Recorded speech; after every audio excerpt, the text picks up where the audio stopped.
Reaction. सबसे पहले good morning. सबसे पहले मैं धन्यवाद दूंगा आरबीसी प्रोफेसर वसुपाल सर और जितने अपने रिएक्शन के पूरे आज व्यूअर्स हैं इन सबको मैं धन्यवाद दूंगा। और आज का मेरा टॉपिक है मेरी सक्सेस स्टोरी। कल तो हमने छोटा सा ट्रेलर देखा था और मैं आज अपनी पूरी कहानी बता दूंगा। सबसे पहले डीएक्सन हमें जीरो से हीरो बनाया है और ये सब सिलसिला शुरू हुआ था 2003 में। तो ये जो सिलसिला हुआ था जिनके कारण हुआ था वो मेन है अपने कंपनी के ओनर दातो डॉक्टर लिम। तो उनके लिए मैं धन्यवाद करना चाहूंगा। जो कंपनी हमें हेल्थ दे रही है, वेल्थ दे रही है, हैप्पीनेस दे रही है, इनके साथ हमें लाइफ टाइम काम करते ही जाना है। तो मैं फोर्थ क्राउन एम्बेसडर संतोष देवकर और मेरी वाइफ स्वाति देवकर आज अपना सक्सेस स्टोरी आपके सामने बयां कर रहे हैं। मेरी शुरुआत हुई थी पुणे महाराष्ट्र से। ओके, तो गुड मॉर्निंग डीएक्सन पुणे में मैं आया था 1992 में और एक डिप्लोमा इलेक्ट्रिकल इंजीनियर पुणे में आता है। पुणे में आने के बाद जो भी होता है, एक रूरल एरिया से आया हुआ लड़का यहाँ पे सिटी में आने के बाद देखता है तो कुछ अपना अता पता खो जाता है, क्या करे कैसे करे। लेकिन एक बेनिफिट हुआ कि पुणे में आने के बाद ही मुझे डीएक्सन मिला 2003 में। तो जैसे मुझे डीएक्सन मिला, डीएक्सन मिलने के बाद में मुझे लगा कि यहाँ पे कुछ ना कुछ बात बन सकती है। एक करता चला गया।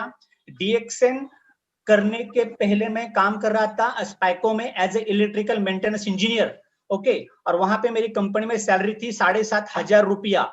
96 में मैं स्पाइको ज्वाइन हुआ था, मुझे डीएक्सन मिला है 2003 में। काम तो करता चला गया।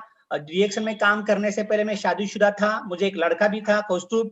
ओके, इसके बाद में ये मेरे कंपनी के स्टाफ है और ये स्टाफ में मैं था इलेक्ट्रिकल इंजीनियर। मेरे अंडर 32 स्टाफ था, मतलब इलेक्ट्रिशियन, फिटर, मैकेनिकल। और ये सभी लोग जैसे मैंने डीएक्सन का काम करना शुरू कर दिया तो लोग मुझे बोलने लगे, देवका देवका अभी डॉक्टर बन गया है, चाय के बारे में बोल रहा है, ये बोल रहा है, बीमारी जाता है बोल रहा है। और ये हमेशा मैं जो भी बात करता था इग्नोर ही करता था। और मैं सभी को कहता हूं कि जो एरिया में हम रहते हैं, जिस कंपनी में हम काम करते हैं, वो कंपनी में खाली हमको महीने के बाद एक सैलरी मिलता है, लेकिन डेली हम निगेटिव बातें ही ज्यादा करते बैठते हैं। तो हम बात तो उनसे करते थे लेकिन उनको यकीन नहीं आता था, तो मैं अपना काम करता चला गया। एक काम करते करते 2003-4 में और 2005 में डीएक्सन की होने जा रही थी 5th एनिवर्सरी चेन्नई में। और चेन्नई में मैं अकेला गया था। जब मैं चेन्नई गया था ना, मैं स्टार रूबी था और ट्रेन से गया था। यहाँ पे 30 घंटा ट्रेन से जाना पड़ता है। मेरे साथ कोई लीडर नहीं था, कोई नहीं था। मेरे एक मेंटर ने खाली मुझे बोला था कि आपको चेन्नई आना है, और वो है मेरे हेल्पलाइन मेंटर सुनील नायर। उनके लिए जोरदार तालियां होनी चाहिए अपने आप में। 2005 में मैं चेन्नई गया, डॉक्टर लीम सर को देखा, उनकी मैडम को देखा। इसके बाद 2006 में मैं बन गया स्टार डायमंड। और यहाँ पे आप स्क्रीन पे देखोगे तो यहाँ पे एक भी कोई मराठी आदमी नहीं था, सब जितने भी थे बाहर वाले ही थे। तो मराठी लोगों का आवाज कौन उठाएगा? खाली हम काम कर रहे, गोलियां खा रहे, कॉफी पी रहे, लेकिन पैसा किसी को नहीं आ रहा है, प्लान कोई नहीं शो कर रहा है। तो उसी दिन थाना की एक दिन मराठी आवाज पूरी दुनिया में पहुंचा दूंगा और काम करता चला गया। 2006 में स्टार डायमंड बना। उसके बाद में मेरी ज्वाइनिंग थी 6 मार्च 2003। और मैं आपको सभी को एक बात बोलना चाहता हूं कि डीएक्सन में जो भी लोग काम कर रहे हैं, बीमारी के ऊपर काम मत करो, प्रोडक्ट सेलिंग के ऊपर काम मत करो, शो द प्लान करना है। आप प्लान क्यों नहीं शो कर रहे हो? अगर आप पैसा ही नहीं दिखाओगे, प्लान नहीं दिखाओगे, तो हम बीमार आदमी से को ठीक करते करते खुद बीमार हो जाएंगे। तो हमको डेली प्लान शो करना है, मार्केटिंग प्लान को सीखना है। 6 मार्च 2003 का ज्वाइनिंग, स्टार एजेंट बना था 2003 में। उसी 5वें महीने के अंदर में स्टार रूबी, मैं 11वें महीने का, मेरा बोनस था 21,000। और उस टाइम पे 10,500 रुपए मिलते थे स्टार रूबी को, अभी बढ़ा के 12,500 हुआ है। तो ये सब सिलसिला चालू रहा। और ये सब होते होते होता क्या है कि कंपनी की तो सैलरी 7,500 रुपए थी, लेकिन 7,500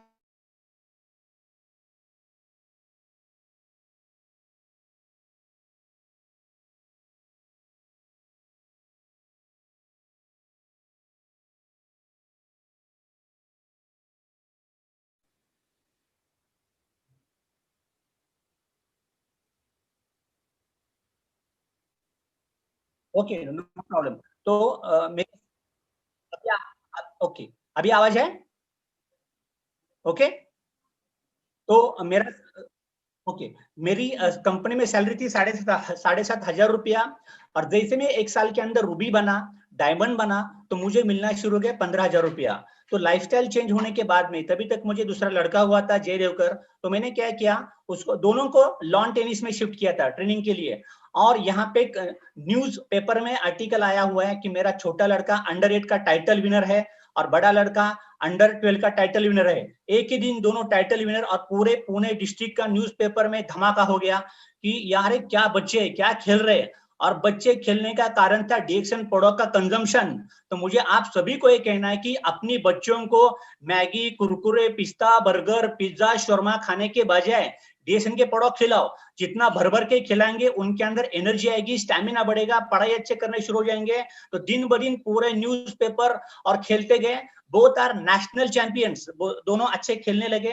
ये सिलसिला आगे बढ़ता चला गया, घर ट्रॉफियों से भरने लगा। मुझे अच्छा लगने लगा कि अगर मैं सिर्फ नौकरी करता तो मैं बच्चों को कभी भी लॉन टेनिस का ट्रेनिंग नहीं दे सकता था। और मेरे दोनों लड़के बहुत अच्छे खेल रहे थे, नेशनल लेवल पे खेल रहे थे, मुझे खुशी हो रही थी। और मेरे दोस्त रिश्तेदार में मेरा नाम बन रहा था। कभी पेपर में मेरा नाम नहीं आया था, लेकिन मेरे बच्चे मेरे पेपर में नाम रोज निकाल रहे थे। ये हुआ था सिर्फ डीएक्सन के कारण। इसके बाद में पैसा तो बढ़ना शुरू हो गया, पैसा और आ रहा है, पैसा और आ रहा है। तो अपने पास जो पैसे आ रहे हैं उसका एसेट बनाओ। एक होता है मार्क गोल, दूसरा होता है एक्शन, तीसरा होता है एनालिसिस करो अपने आप में 1-2 साल के अंदर क्या हो रहा है, मेरी तरक्की हो रही है क्या नहीं हो रही है। तो जैसे मेरे पास पैसा अच्छा आने लगा, मैंने मेरे मम्मी डैडी के लिए गांव में अच्छा सा बंगलो बनवाया 2009 में। एक गांव में बंगलो बनवाया, और मेरा हर एक को, हर लीडर को कहना है कि हम आज जो भी अपनी माता पिता के कारण है, तो अपने मम्मी डैडी के लिए गांव में एक छोटा सा बंगलो बनवाए, क्योंकि वही से हमें ब्लेसिंग आएगी। इसके बाद में ये सभी लोगों को मुझे दिखाना है। ये मेरा कंपनी का सैलरी स्लिप है 2011 का, और यहाँ पे मेरा डिसिग्नेशन देखो क्या है, सीनियर इंजीनियर प्लांट मेंटेनेंस। मेरा सैलरी कितना आ रहा था, 30,000 पर मंथ। मतलब मैं कोई अनपढ़ गवार नहीं था, मैं इंजीनियर था, सैलरी तो आ रहा था। फिर भी डीएक्सन में पैशनेटली डेली 6-7 घंटा काम कर रहा था, क्योंकि मुझे और लाइफस्टाइल अच्छा चाहिए था, और लोगों के लाइफ में तरक्की लानी थी। ये काम करता चला गया। लेकिन होता क्या कि सैलरी कितना भी बड़ा रहने दो, उसके बाद क्या होता है, HDFC cutting, professional tax, provident tax, हाथ में 10,000-12,000 ही आता है। तो काम करता चला गया। डीएक्सन से अलग मुझे आ रहा था 40-60,000। तो ये होने के बाद क्या हुआ कि ये देखो, उसी दौरान मेरी नीड बढ़ गई। अभी मुझे लगा कि मुझे कुछ तो करना है। तो मैंने क्या किया कि और मतलब मेरा जो छोटा फ्लैट था, मैंने 3 BHK फ्लैट परचेस किया। 3 BHK फ्लैट परचेस किया 2011 में, जिसकी तकरीबन आज की तारीख की कीमत 1-1.5 करोड़ से ज्यादा है पुणे में। तो मेरा लाइफ बनता चला गया। मतलब गांव में बंगलो पहला मम्मी डैडी के लिए, उसके बाद मेरा बंगलो बना। और यही टाइम पे पुणे में आए थे 2011 मार्च में प्रोफेसर वसुपाल सर और डॉक्टर रत्ना वसुपाल मैडम। उनको मैंने पूछा कि सर, मेरे को कंपनी का पगार 30,000 है, डीएक्सन से 60-70 हजार आ रहा है, और मैं कंपनी छोड़ना चाहता हूँ, सर क्या करूं। सर बोले मैं आपको कुछ बता नहीं सकता, लेकिन मैंने 1 लाख की सैलरी छोड़ी है। और मैडम ने क्या किया कि उनका लावण्य हॉस्पिटल वो क्विट किया है। तो आपको डिसाइड करना है आपको क्या करना है। और ये प्रोफेसर आरबीसी का मैं धन्यवाद करना चाहूंगा कि मतलब ही is a role model for all of us. अगर वो 75 उम्र में इतनी जी जान के बोल रहे हैं, नुकसान क्या है हमारा सुनने के लिए। तो प्रोफेसर के लिए जोरदार तालियां। प्रोफेसर से इंस्पायर होकर मैंने अपना job at the age of 39 quit कर दिया। जॉब क्विट करने के बाद और काम करता चला गया। सैलरी था 30,000, मेरा बोनस था उस टाइम पे कुछ 70-80 हजार। जैसा ही मैंने क्विट किया, तो मेरा बोनस था सितंबर 2011 का नियर अबाउट 1 लाख रुपीज। तो सितंबर 2011 में प्रोफेसर 4 महीना पहले पुणे में आए थे। मैंने उनसे पूछा था, और मैंने डिसाइड किया था कि जैसे मेरा 1 लाख बोनस मंथली शुरू हो जाएगा, मैं कंपनी का जॉब क्विट कर दूंगा। तो बिना स्वाति को पूछे मैं रिजाइन करके घर पे आया था। और सब घर वाले, मेरे नाना, मेरी माँ मेरे ऊपर चिल्ला रही थी, इसको कुछ समझता नहीं, कुछ भी करते रहता है। Okay, no problem. मैं जॉब क्विट किया, काम करने में लग गया। सितंबर 2011 को मैंने जॉब क्विट किया था। और मैं तो सही बोलता हूँ कि जो लोग 2 डगर पे पाव रख के बैठे हैं, कभी अपना मतलब आप मिशन तक नहीं जा सकते। तो आपको पैशनेटली खो देना है डीएक्सन के लिए। जितना कर सकते उतना करो। Life begins at the end of your comfort zone. Comfort zone से निकल जाओ, काम करना शुरू कर दिया। दिस इज द बिगिनिंग, और शुरुआत हो गई। टीम को ज्यादा मिलने लगा, हर एक के घर पे जाने लगा या आउट स्टेशन की मीटिंग करने लगा। तो वहां पे अक्टूबर 2011 में एक मलेशिया का ऑफर चल रहा था कंपनी के थ्रू। तो मुझे कहने में काफी आनंद महसूस होता है कि पूना से टोटल 45 लोग विनर थे उसी टाइम पे। 45 लोग लेके हम मलेशिया गए हुए थे। इसके बाद में सितंबर 11 को मैंने जॉब क्विट किया है। सितंबर 12 को सैलरी लॉस हुआ था 30,000 और बोनस इंक्रीज हो गया 60,000 से। वहां से बोनस शुरू गया 1,92,000। मतलब नौकरी में रखा ही क्या है। अगर आपको एक पिच मिल रहा था, शुरुआत में आप काम कर रहे थे, उसके बाद में आपको काम नहीं करना है, तो फ्लो आगे बढ़ता चला गया, इतना पैसा आना शुरू हो गया। और यही दौरान मतलब चेंज ओवर हो रहा था डिशान डीएमआई। तो यहाँ पे एक महाराष्ट्र का रिकग्निशन नाइट बहुत बड़ा जोर धोर से हो गया। यहाँ स्टेज पे मेरे मित्र है जेके सिंह जी, आर.के. शर्मा जी, के अग्रवाल, सुरेश दादाजी चेरडे, महाराष्ट्र के पहले क्राउन एम्बेसडर, ये सभी लोग अपने साथ में थे, एससी टीओ सर।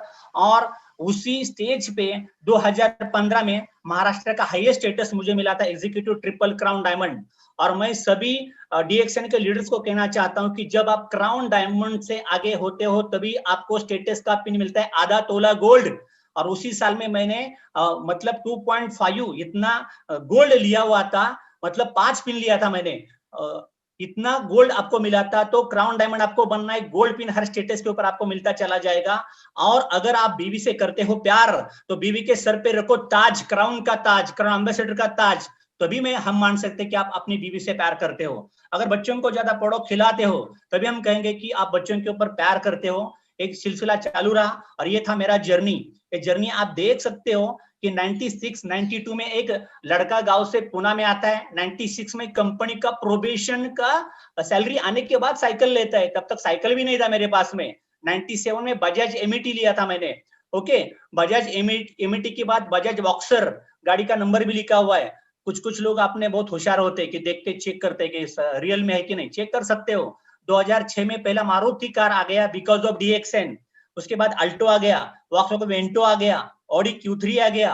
और 2019 में लेते हुंडई i10 स्वाति के लिए। स्वाति कार चलाए, अभी तक चला नहीं रही है, चलाएगी कब पता नहीं, लेकिन सीख रही है। तो मतलब 6-7 कार हो गई, और भी कार आना बाकी है, आते ही जाएंगी। तो नौकरी में तो कुछ एक ही गाड़ी आती है बुढ़ापे में, मुंह के दांत जाने के बाद में। यहाँ 2-3 साल में गाड़ी अपने आप चेंज होती चली जाती है, लाइफस्टाइल चेंज होती है। ये मेरा वेंटो है, ये ऑडी का फोटो है, ये इसके बाद में i10 लिया हुआ था, अभी भी मेरे पास है। और ये सब करने के बाद में फॉरेन टूर, एक गांव का लड़का फॉरेन टूर कहाँ पे जाता है। और हम तो दूर की बात है फॉरेन ट्रिप जाना, लेकिन 2008 से मैं लगातार टीएसआईपी जा रहा हूं। और फोटो में आप देख रहे हैं सुनील बाबा नायर। ओके, पूरी इंडिया की हेल्पलाइन, अगर ये आदमी नहीं होता तो इंडिया डीएक्सएन इंडिया आज दिखता नहीं था मैप पे। बहुत अच्छा काम करते थे। और ये मेरे अपलाइन प्रभु जी अभी हमारे बीच नहीं रहे, ये दोनों मेरे ग्रेट मेंटर है, कि ये दोनों नहीं होते तो मैं डीएक्सएन में आज नहीं होता था। तो ये दोनों के लिए मैं धन्यवाद करना चाहूंगा। इसके बाद में 2010 में हम नेपाल जाके आ गए। इनके बाद में 2011 में टीएसआईपी क्रूज डॉक्टर लिम के साथ में हम सब लोग साथ में गए थे। 2012 में थाईलैंड पटाया फुकेत का ट्रिप हो गया। 2013 में मलेशिया का 20th एनिवर्सरी हो गया। ओके, इसके बाद हम मॉरिशस जाके आए, मलेशिया टूर हो गया। और यहाँ